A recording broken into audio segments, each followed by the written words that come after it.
Hey, what's up, guys? This is Lauren Hardy, and I'm here to talk all things virtual real estate investing. Today, I'm going to talk about why it is so important that you follow up with sellers. But before I do that, if you guys like what you hear, please subscribe to this channel.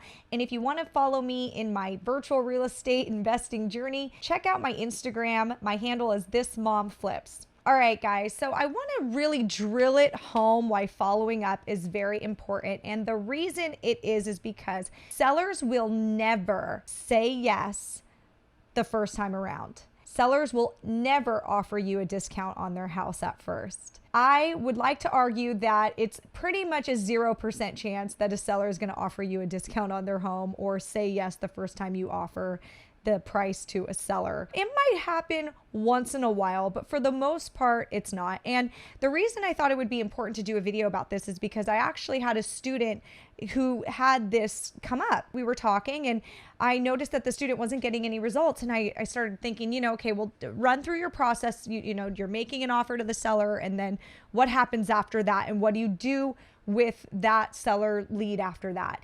And he essentially said, I make them the offer and then I hang up the phone and that's it. And I said, well, what do you mean that's it?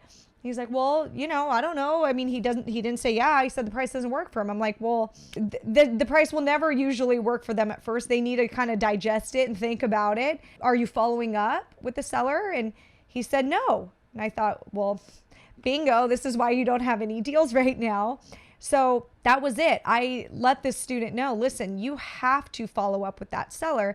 A seller will never offer you a discount on their home at first. That student took that advice, and literally a week later, he got his first contract. I was like blown away. He actually went back. He looked at all the seller leads that came in and all the seller leads that he'd made offers on. He called all of them back and he followed up with them and he started negotiating. So what do you do? How do you keep track of, all the sellers and following up and whatnot? Well, the first thing is you want to make sure you have a CRM. You want to make sure that you have a place that you are recording, how much you've offered to the seller, what the conversation, like how it went, when you talked to them, what date and whatnot. And a CRM is a perfect tool for that.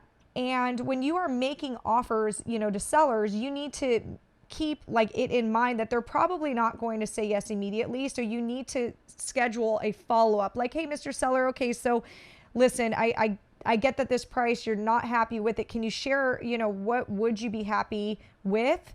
Hear what they say. Okay, well, let me follow up with you in a couple hours. I'm going to go relook at comps and I'm going to let you know if I can get close to that price. Hang up. And then boom, follow up in a couple hours. It's as simple as that. And then from there, you keep following up with that seller until you guys can agree on a price. It's really not that hard. The biggest issue I'm seeing with a lot of students that are taking action is they do take action, but then they stop at the follow-up step. You have to follow up. You can't just make an offer and then, I didn't get what I wanted, I'm never going to talk to that seller again. No, guys. You have to keep following up with sellers. I would put a seller on maybe a weekly follow-up protocol to then monthly to then quarterly. That's typically how I work it. And the hotter the seller is, the more I follow up. So if it's a seller that is very interested in selling immediately and I can tell that they are going to make this decision quickly, they're getting followed up with every couple days to every week.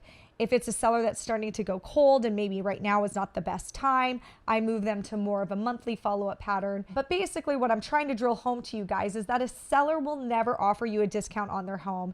You really have to negotiate. You need to get better at your negotiating skills. You need to get better at your seller communication, and you need to follow up. All right, guys, that's all I have for today. If you guys like what you hear, please subscribe to this channel. And if you guys want to learn more about my coaching program on virtual investing, I want you guys to go to www.wholesalinginc.com/virtual and apply there. All right, guys, take care.